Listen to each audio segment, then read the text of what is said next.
العالمين وبه نستعين على أمور الدنيا والدين. اللهم صل وسلم على سيدنا محمد وعلى آله وصحبه أجمعين. أما بعد، إباء الكرام، حضرة المحترمين، جميع الأساتذة الشرف أحبة رحمة، para kiai, para sesepuh, para asatid yang hadir bersama kita semuanya dan aparatur pemerintahnya, mudah-mudahan semuanya dalam keadaan sehat walafiat, panjang umur, diberkahi oleh Allah Subhanahu wa taala. Dan juga kepada seluruh jamaah yang hadir pada malam hari ini, mudah-mudahan semuanya dalam keadaan sehat walafiat, panjang umur dan diberkahi oleh Allah Subhanahu wa taala, diangkat derajatnya, dimudahkan segala urusannya. Amin ya rabbal alamin. Alhamdulillah, malam hari ini kita berkumpul memperingati Maulid Nabi besar Muhammad sallallahu alaihi wasallam. Mudah-mudahan perkumpulan ini diridhai oleh Allah Subhanahu wa taala. Ibu-ibu, bapak-bapak yang hadir pada malam hari ini, tahu nggak? Tadi ketika kita baca salawat Majma'ul Asyikin, betul hadrahnya, Majma'ul Asyikin membacakan salawat dan qasidah. Salawat dan qasidah yang dibaca adalah salawat dan qasidah memuji baginda Nabi besar Muhammad SAW. Ada satu qasidah yang dibacakan di seluruh acara Maulid Nabi, yang dimana isinya adalah salam kepada Rasulullah SAW.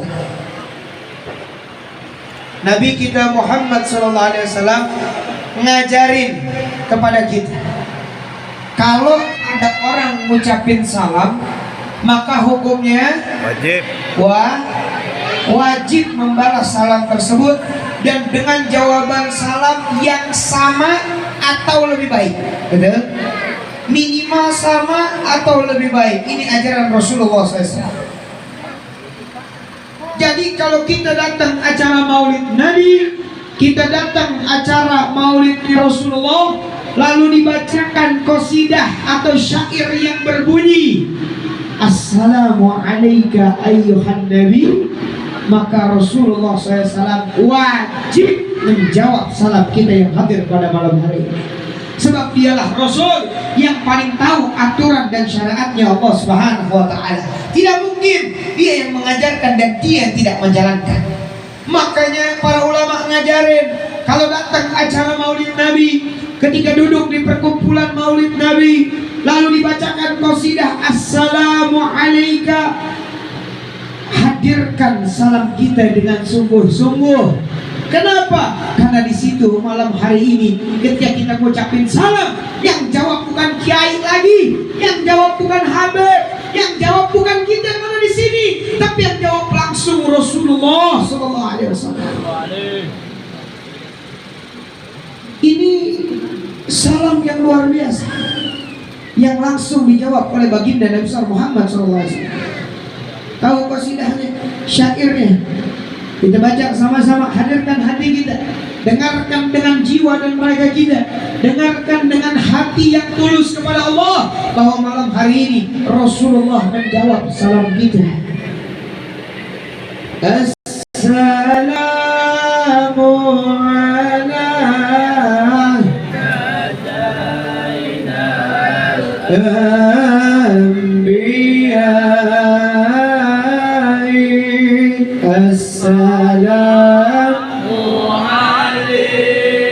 Assalamu alayka, Assalamu alayka, Assalamu alayka. Ini bukan jawaban kita lagi, tapi ketika kita mengucapkan salam, maka wajib hukumnya dalam Islam menjawab salam, dan ucapan salam ini langsung dijawab oleh baginda Nabi Muhammad. Tapi saya nggak dengar jawaban Nabi. Yang bisa dengar yang hatinya bersambung sama Nabi Muhammad SAW. Yang bisa dengar yang hadir Maulid mendatangkan kecintaan yang tinggi kepada Rasulullah. Hadirnya Maulid bukan qasidah. Hadirnya maulid bukan sekedar bacaan syairnya, tapi hadirnya maulid menghadirkan cinta yang tinggi kepada Nabi Muhammad sallallahu alaihi wasallam. Makanya orang yang punya cinta yang tinggi sama Nabi, yang orang nggak dengar dia bisa dengar. Orang yang yakin kepada Allah, yang orang nggak lihat dia bisa lihat. Yang orang nggak tahu dia bisa tahu. Kenapa? Kedekatan. Mutassilul qulub bi Rasulillah. Dia sambungkan hatinya kepada Rasulullah SAW. Mudah-mudahan yang hadir semuanya bisa nyambungin hatinya kepada Rasulullah. Nabi pernah bilang kepada para sahabatnya, hidupku khairul lakum, baik untuk kalian, dan matiku juga baik untuk kalian, wahai umatnya Rasulullah. Sahabat nanya, ya Rasulullah, betul hidupmu baik untuk kami ya Rasulullah, hidupmu manfaat buat kami, hidupmu bagus untuk kami ya Rasulullah, tapi bagaimana kalau kau sudah mati ya Rasulullah? Kenapa kau bisa mengatakan baik ya Rasulullah? Apa jawaban Nabi SAW? Betul, hidupku baik untuk kalian karena kalian berbicara denganku dan aku berbicara dengan kalian. Tapi matiku kata Rasulullah baik untuk kalian, sebab ketika aku sudah mati, maka seluruh laporan catatan amal-amal umatku dilaporkan setiap saat kepadaku kata Rasulullah SAW. Semua amal perbuatan kita dilaporkan kepada Rasulullah SAW. Senang gak kita? Senang gak kita? Senang. Tapi bagaimana kalau yang dilaporkannya kurang baik? Bagaimana kalau yang dilaporkannya adalah laporan yang buruk? Bagaimana kalau yang dilaporkannya bukan laporan yang menyenangkan hatinya Rasulullah? Nabi lanjutkan apa kata Rasulullah? Wa in kana, apabila yang dilaporkan kepadaku ketika aku sudah mati khaira, itu kabar yang baik kata Nabi, fahamidullah, maka aku bersyukur dan mengucapkan alhamdulillah kepada Allah. Kalau laporan kita dilaporin sama Nabi bagus, Nabi bilang alhamdulillah ya Allah, fulan bin fulan begini ya Rasulullah, alhamdulillah. Lalu Nabi bilang apa? Tapi kalau yang disampaikan kepadaku ghair dzalik, Nabi nggak bilang buruk hadirin. Nabi cuma bilang ghair dzalik, selain itu, artinya bukan baik. Nabi nggak bilang buruk karena Nabi nggak mau ada umatnya yang punya catatan buruk di telinganya Rasulullah. Saking sayangnya Nabi sama kita, Nabi cuma bilang andai kata yang dilaporkan ghair dzalik, bukan yang baik, astagfirullah, maka aku memohon ampun kepada Allah Subhanahu wa ta'ala atas perlakuan umat-umatku. Shallu ala Muhammad. Pertanyaan saya, bagaimana kalian dilaporkan kepada Nabi laporan perbuatan kita semalam? Bagaimana kalian dilaporkan kepada Nabi perbuatan kita minggu kemarin, bulan kemarin, tahun kemarin? Nabi tahu semua yang kita kerjain hadirin. Nabi menyaksikan semua yang diperbuat. Bagaimana maksiat kita, bagaimana mudarat kita, bagaimana tingkah laku kita, semua dilaporkan kepada Nabi Muhammad SAW. Dan Nabi meminta ampun kepada Allah atas perbuatan kita, saking sayangnya Nabi sama kita. Mudah-mudahan Allah ridhain kita semua, amin, amin. Makanya jaga kita sama-sama berkah acara maulid Nabi kita perbaikin. Kalau ngomong seorang pecinta, semua bisa ngomong cinta. Bahkan yang sekarang dengan minum-minuman kerasnya, yang sekarang dengan maksiatnya, ditanya cinta gak sama Nabi, maka dia akan jawab cinta dengan Rasulullah. Ditanya sayang gak sama Nabi, sayang sama Rasulullah. Terus apa yang bedanya yang datang di tempat ini dengan mereka yang sedang memperbuat kemaksiatan kepada Allah? Bedanya, mereka hanya di lisan, kita dibuktikan dengan perbuatan. Mereka hanya mengucapkan dengan lisan cinta, tapi gak bisa dibuktikan dengan perbuatan. Tapi yang hadir di tempat ini tidak hanya mengucap cinta, tapi bisa dibuktikan dengan perbuatan. Hadir maulid Nabi, memuji baginda Nabi, berselawat kepada Rasulullah, mengagungkan Nabi Muhammad. Ini bentuk bagian daripada pembuktian, walaupun hanya sebagian kecil daripada pembuktian. Dan ini semua dilaporkan kepada Rasulullah SAW. Mudah-mudahan Rasulullah ingat kita kelak di yaumil qiyamah. Amin. Jangan sampai maulid kita menjadi maulid yang dusta, maulid yang tidak membuat kita menjadi kebaikan. Hadirin, saya sampaikan, kiai, habib, ustadz, semua kalau acara maulid suka ngomong begini. Bahkan tadi munsyid juga ngomong begini, mudah-mudahan berkah acara maulid, yang punya utang Allah lunasin utangnya. Mudah-mudahan berkah acara maulid. Ada di surat yang disebutkan dalam Al-Qur'anul Karim. Apa itu ayatnya? Wa man yattaqillah yaj'al lahu makhraja wa yarzuqhu min haitsu la yahtasib. Siapa orang yang mau bertakwa kepada Allah, kamu diam, gak boleh jalan. Yang mau datang kepada Allah, Allah kasih dia jalan keluar dalam hidupnya, dan Allah kasih dia rizki yang tidak disangka-sangka. Saya tanya semua yang hadir pada malam hari, kalau yang datang acara maulid malam ini, dia duduk di tempat ini, membaca syair-syairnya, pujian-pujiannya dengan hati yang tulus, dan datangnya dia di tempat ini membuat ketakwaan bertambah dalam hatinya. Saksikan, besok dia dapat jalan keluar dan rizki yang gak disangka-sangka. Kalau dia datang di tempat ini, mendengarkan kajiannya, membaca syairnya, membangun dan menambah ketakwaan, janji Allah tidak pernah dusta dari apa yang dijanjikannya, akan memberikan rizki dan jalan keluar yang tidak disangka-sangka. Pertanyaannya, kalau hadir maulid, nambah takwa apa enggak? Berapa banyak orang hadir adzan wajib karena tetangga yang bikin saya datang, karena adanya di sekitar rumah saya hadir, karena diundang di tempat orang saya datang, saya hadir. Tapi menambah takwa enggak? Belum tentu. Itu yang menyebabkan apa yang kita hadirkan tidak berefek banyak dalam hidup kita. Tapi kalau hadir, duduk, khusyuk, tingkatkan ketakwaan, yang hadir maulid gak ada yang miskin dalam hidupnya. Yang hadir maulid gak ada yang susah. Sebab kenapa? Kehadirannya menambahkan ketakwaan. Siapa yang menjanjikan ketakwaan? Allah dalam Al-Qur'anul Karim. Wallahu la yukhliful mi'ad. Aku gak pernah ingkar janji, kata Allah Subhanahu wa taala. Tinggal kalian yang mau atau tidak. Makanya syair-syairnya, doanya, semua isinya menambah ketakwaan kita. Ini kalau ibarat charger, Bu, charger nih. Ini kita lagi ngecas.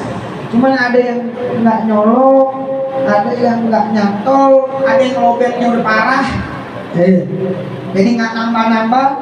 Ada yang ngecas tapi emang udah bocor baterainya, selesai ngecas drop lagi, kayak handphone, ya, naik turun.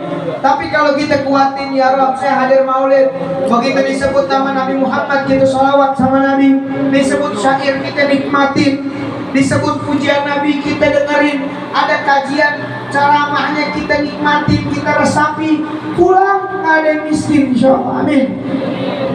Menghadirkan ketakwaan itu mahal. Makanya ini bukan, saya sering dapetin Habib, kenapa saya sholat, tapi saya udah sholat, hidup saya masih susah. Saya udah puasa, saya udah tahajud, saya udah doa, bahkan ribuan majlis sudah saya datengin, masih susah. Pertanyaannya, yang dikerjain jadi takwa kan? Ataukah sholat kita hanya sekedar alal wajib? Yang penting saya sholat. Pernahkah kita sholat benar-benar mendatangkan ketakwaan? Gara-gara saya sholat, saya jadi gak pengen berbuat dosa. Itu takwa namanya. Gara-gara saya sholat, saya jadi kenal, oh inilah Allah yang memberikan saya kebaikan. Ketika sholat kita menjadikan itu kebaikan, disitulah takwa hadir di dalamnya. Ini yang diajarkan baginda Nabi Muhammad SAW. Bahkan kadang kita, sejadah kita kayak api neraka. kayak api. Begitu kayak sholat kita. Sejadah kayak api, kayak buru-buru loncat, saking panasnya tuh, saking panasnya.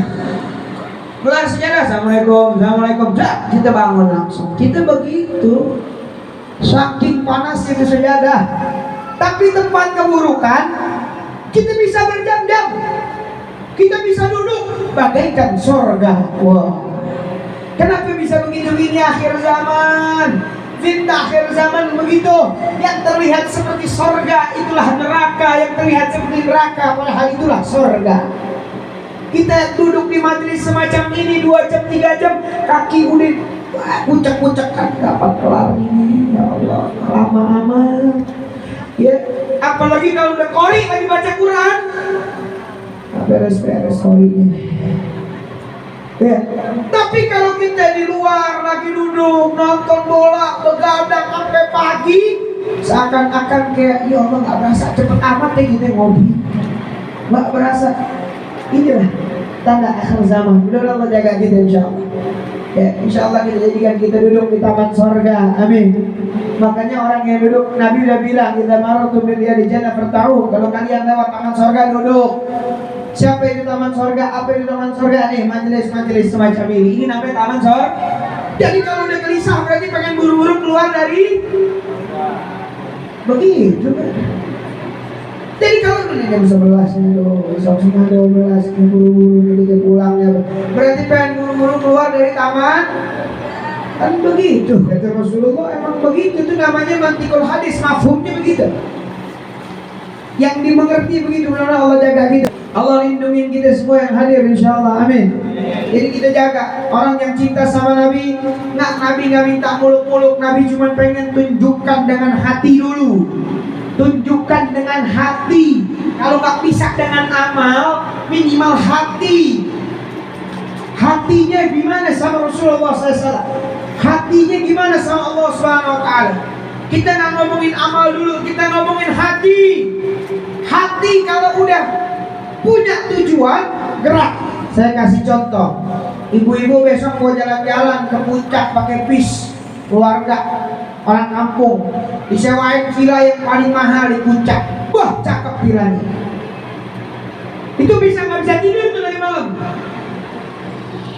Bisa begadang tuh. Kenapa? Mau jalan besok. Enak banget. Kenapa? Hatinya nyambung sama apa yang dicintai, sama apa yang diharapin, sama apa yang diinginkan. Itu contohnya itu. Jadi kalau kita udah punya keinginan, cinta kita timbul, ciri-cirinya begitu, gelisah, pengen buru-buru dapetin. Kita lihat sekarang, hadir majelis, hadir pengajian, kalau bisa datang terakhir, datang terakhir. Kalau bisa entar-entaran, entar-entaran. Kalau bisa pulang duluan, pulang duluan. Kenapa kadang-kala kita punya hati gak nyambung sama apa yang kita cintai? Jangan sampai Allah Subhanahu Wa Taala bilang dalam Al-Quran, paling banyak isinya Al-Quran menjelaskan tentang orang-orang munafik daripada dalail khairat. Al-Imam Jazuli terbiasa turunin sampai yang kecil. Dari yang kecil jalanin insya Allah jadi yang besar nantinya. Amin. Karena semua ada proses, ada jalan. Kalau kita pengen nyontoh orang yang bisa taat kepada Allah, dimulai dari yang kecil. Saya tanya sama yang hadir pada malam hari ini, kadar iman kita segede apa? Segede apa? Ada orang yang begini Pak, kalau saya maksiat berarti iman saya lemah. Kalau saya datang pengajian berarti iman saya kuat. Betul? Betul? Berarti kadar imannya dia ahli iman bagus sama jelek ditakar dia maksiat atau tidak? Jangan. Harusnya begini, kalau saya maksiat iman saya hancur. Kalau saya maksiat iman saya hancur sehancur-hancurnya. Cuman kalau saya lagi nggak ingat Allah, berarti iman saya lemah. Tuh. Jadi jangan kita merasa kalau lagi maksiat berarti iman saya lemah. Bukan lemah, hancur. Udah bukan lemah lagi, hancur. Tapi kalau kita lagi duduk ngopi, nggak lagi zikir, itu kita lagi lemah iman tuh. Lemahnya ini begitu. Gimana taatnya? Betul? Itu namanya kita punya takaran, insya Allah jadi takaran yang bagus. Amin. Jangan kalau lagi maksiat, ada lagi lemah iman nih. Oh enggak, itu bukan lemah, hancur. Kalau lemah itu minimal kita lagi nggak ingat Allah, kita anggap itu lemah. Kita lagi ngopi, lagi bercanda sama keluarga, anggap aja itu lemah. Artinya kalau kita lagi sholat, lagi taat, berarti kita lagi kuat. Jadi kadarnya ada kemampuannya. Mudah-mudahan orang yang menjalankan apa yang disampaikan ini bisa terus sampai kepada Rasulullah SAW. Bisa langsung diberi ridho oleh Allah Subhanahu Wa Taala. Amin. Sebab Allah cinta amalan yang kecil tapi terus menerus. Mudah-mudahan pulang dari sini semuanya bisa ngikutin apa yang dibawa oleh Nabi Muhammad SAW. Amin. Nabi Muhammad suka senyum. Pulang banyak senyum bu. Siap. Bib, senyumnya gimana? Tiap hari senyum enggak? Minimal senyum aja. Saya cuma bisa senyum 1 menit per hari. Silakan. 1 menit. Silakan. Nggak mau lebih Bib, nggak apa-apa. Besok tambah 2 menit. Ya. Nabi Muhammad suka sedekah. Sedekah. Beb, saya cuma bisa sedekah 100 perak sehari. Laksanakan. 100 perak, 100 perak keluarin. 100 perak. Jalanin. Itu namanya pecinta Rasulullah SAW. Beb, saya cuma bisa nih ngasih anak yatim. Ya, kalau ada anak yatim saya nggak bisa kasih apa-apa. Minimal saya ajak makan bareng di rumah. Ajak makan bareng di rumah. Saya cuma bisa sebulan sekali. 2 bulan sekali nggak apa-apa. Saya cuma bisa 3 bulan sekali. Setahun sekali nggak apa-apa. Tapi jalani dengan kecintaan kepada Rasulullah. Nanti dari situ antum bakal lihat ternyata Allah akan berkahi yang tadinya setahun sekali jadi setahun 2 kali, setahun 2 kali jadi setahun 5 kali, setahun 5 kali jadi sebulan sekali, dari sebulan sekali sampai seminggu sekali, sampai anak yatim sekampung kita yang tanggung. Amin. Itu dimulai dari yang kecil. Ini udah yang kecil enggak, yang gede enggak, yang tengah enggak. Tapi kalau udah ngerjain sekali-sekali langsung gede. Asyik nggak ngerjain lagi sama sekali. Allah bilang dari mudah-mudahan Allah jaga kita semuanya. Amin. Allah kumpulkan kita dalam kecintaan semuanya. Amin. Ya Allah hidupkan kita dalam ketaatan kepada Allah Subhanahu Wa Taala. Amin. Ya Allah jadikan acara Maulid ini bentuk cinta yang sesungguhnya. Nah, saya sampaikan acara Maulid ini mudah-mudahan menambah ketakwaan kita kepada Allah Subhanahu Wa Taala. Dan catat baik-baik, yang pulang dari majelis ini, yang pulang dari tempat ini, bertambah ketakwaannya, bertambah dengan ubudiyahnya kepada Allah. Catat, yaj'al lahu makhrajan wa yarzuqhu min haitsu la yahtasib. Allah kasih jalan keluar dan rezeki yang tidak disangka-sangka. Amin. Amin. Amin. Ini kenapa saya lari ke rezeki? Kapan kan kita butuh duit, betul? Betul lah? Butuh duit nggak? Jangan pakai ngomong nggak butuh deh. Butuh duit nggak? Butuh. Yang jujur sama Allah, jangan kebohong. Kata Allah lah, katanya nggak butuh, mana tanya nggak butuh, jangan kasih ngambek. Kalau sama Allah yang jujur, ya Allah, saya butuh duit, cuma saya pengen nyari duitnya dengan cara dikuatkan dunia saya dengan agama, dikuatkan iman saya. Mudah-mudahan dari iman yang kuat kebuka tuh jalannya. Amin. Makanya kenapa Allah bilang bukan siapa yang bertakwa Allah kasih rizki dulu, tapi kalimatnya siapa yang bertakwa Allah kasih jalan keluar baru kasih rizki. Kenapa? Karena orang yang punya rezeki kalau nggak ngerti jalan keluarnya habis rezekinya. Betul? Mau dia punya harta segede gunung Uhud, segede gunung Salak, kalau dia nggak punya jalan keluar dalam mengelola rezekinya habis. Makanya Allah ngajarin apa? Wa man yattaqillaha yaj'al lahu makhrajan. Siapa yang bertakwa, tunggu saya kasih dulu jalan keluar baru saya kasih rezekinya. Makanya orang yang dapat jalan keluar nggak ada duit bisa makan. Benar nggak? Orang yang ada jalan keluar nggak ada duit bisa punya bensin, nggak ada duit bisa ngopi, nggak ada duit bisa nyekolahin anak, nggak ada duit bisa dapat apapun yang dia mau dengan caranya. Apa penyebabnya? Jalan keluar baru Allah kasih rizki. Ini kita apa-apa mau rizki, begitu dapat nggak dapat jalan keluar, rizki masuk jadi masalah, rizki masuk jadi beban. Baru gak dapat udah hilang lagi, baru gak dapat bentaran. Emang bukan rezeki, bukan rezeki. Cuman karena gak ada jalan keluarnya nggak bisa akhirnya dikelola dengan baik, berantakan akhirnya. Makanya kita minta jalan keluarnya. Mudah-mudahan yang hadir di tempat ini dapat jalan keluarnya semua. Amin. Oke, saya nggak minta semuanya yang hadir mudah-mudahan tidak hanya utangnya lunas. Utang lunas antum tungguin sampai dapat jalan keluar. Minta dulu jalan keluarnya. baru utangnya lunas, betul? Jadi kita minta sama Allah mudah-mudahan hadir majelis dapat jalan keluar, jalan keluarnya, baru dapat rezeki yang tak disangka-sangka. Amin, amin. Berkah Nabi Muhammad Sallallahu Alaihi Wasallam. Ya Rasulullah,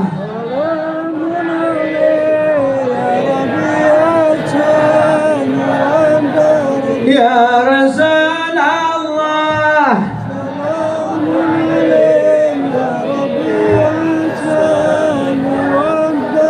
kullu baitin anta sakinuhu laysa muhtajan ila surji. Ya Rasul Allah, salamun alayhi ya Rabbi hasan Rabbi fanfa'na bi barakatihim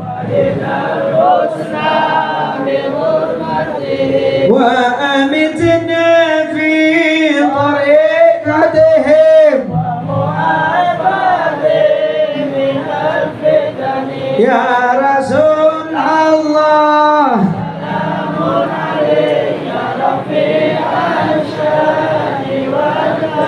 Sallu ala Muhammad, sallu ala Muhammad, sallu ala Muhammad. Allahumma shalli wa sallim ala sayyidina Muhammad wa sayyidina Muhammad. Mudah-mudahan hatinya hidup, kita sama-sama jadikan perkumpulan kita dipenuhi keberkahan Allah Subhanahu wa taala, dan kita doakan buat sahibul bait, sahibul hajat, agar hajat-hajatnya dikabulkan oleh Allah Subhanahu wa taala, diberkahi segala-galanya, diberkahi kehidupannya, dan semua yang hadir pada malam hari ini mudah-mudahan Allah angkat derajatnya dan Allah berikan keridhaan yang luar biasa. Dan ingat, jangan acara maulid cuma buat kita yang hadir, jadikan acara maulid ini untuk menghidupkan keluarga kita juga di rumah. Amin, amin. Ya, kata Nabi SAW, amma tardawun ya ma'asyiral ansar an yarji'una sila buyutihim bisyadil ba'ir wa tarjuna antum ila buyutikum bi Rasulillah.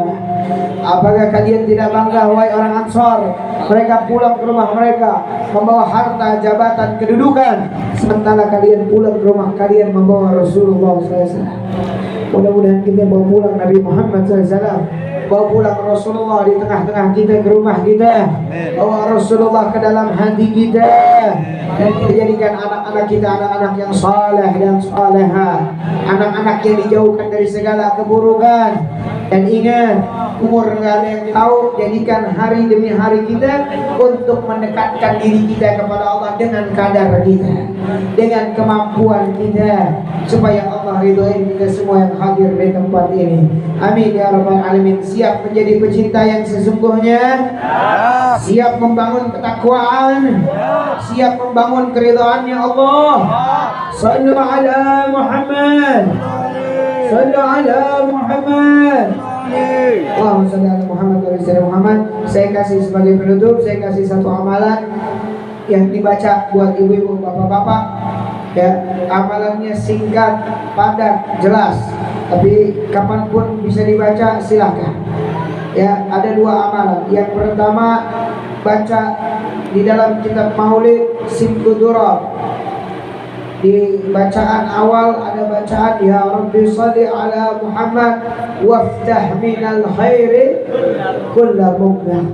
Itu bacaan itu. Setiap habis salat subuh baca ya Rabbi shalli ala Muhammad waftah minal khairi kulla mughnah, baca 10 kali.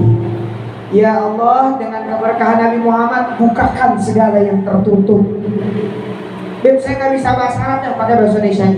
Ya Allah, dengan keberkahan Nabi Muhammad bukakan segala yang tertutup. Baca setiap hari pada subuh. Sama baca doa la ilaha illa anta subhanaka inni kuntu minadh-dhalimin.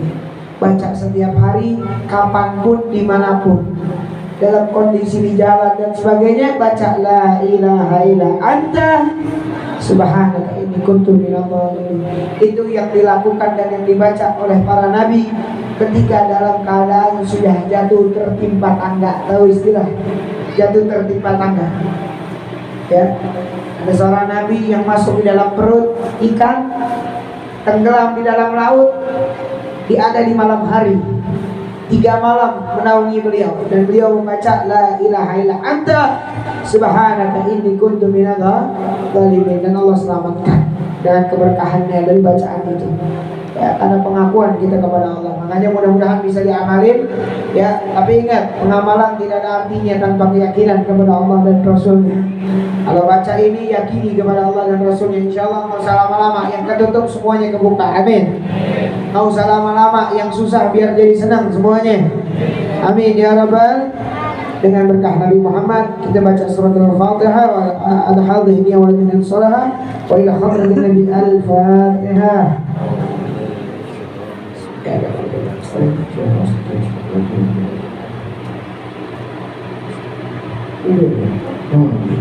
Amin amin ya rabbal alamin. Jemaah, alhamdulillah saya mohon izin karena saya ada acara di Pondok Kacang. Ya, mudah-mudahan semuanya bisa mengikuti acara sampai selesai. Hadirkan sama-sama. Ya, minta kepada Allah karena saya merasa acara ini punya kelebihan yang luar biasa. Tadi saya jalan dari pagi, dari Blok Subuh, dari Tangerang. Acara keliling-keliling, begitu mau kesini kepala saya sakit. Akhirnya saya tidur di mobil sakit. Saya bilang, mau di mana nih sakit? Ya, saya bilang mudah-mudahan acara ini jadi berkahnya. Begitu saya pakai sorban, hilang pusingnya, alhamdulillah. Makanya kita datang ke sini semangat luar biasa. Ya kan? Mudah-mudahan acara ini diridhai oleh Allah Subhanahu wa taala, diberikan kebahagiaan bahwa datang qabul hajat insyaallah. Ya, ingat hadirkan acara sampai selesai. Ya, mudah-mudahan jadi kebaikan buat kita semua. Saya juga pengennya sampai selesai tadi, cuman acara berikutnya ini ada perintah saya punya guru untuk ngisi di Pondok Kacang. Makanya saya nggak bisa nolak. Padahal saya udah ngomong sama Soebul Bed, saya mau sampai selesai. Ya, tapi Allah kata Allah punya aturan, kita nggak bisa ngomong apa-apa karena perintah untuk dakwah di sana. Tapi mudah-mudahan semuanya bisa hadir sampai selesai, sampai doain kita semua sama-sama. Amin ya rabbal alamin. Wabillahi taufiq. Wassalamualaikum warahmatullahi taala wabarakatuh.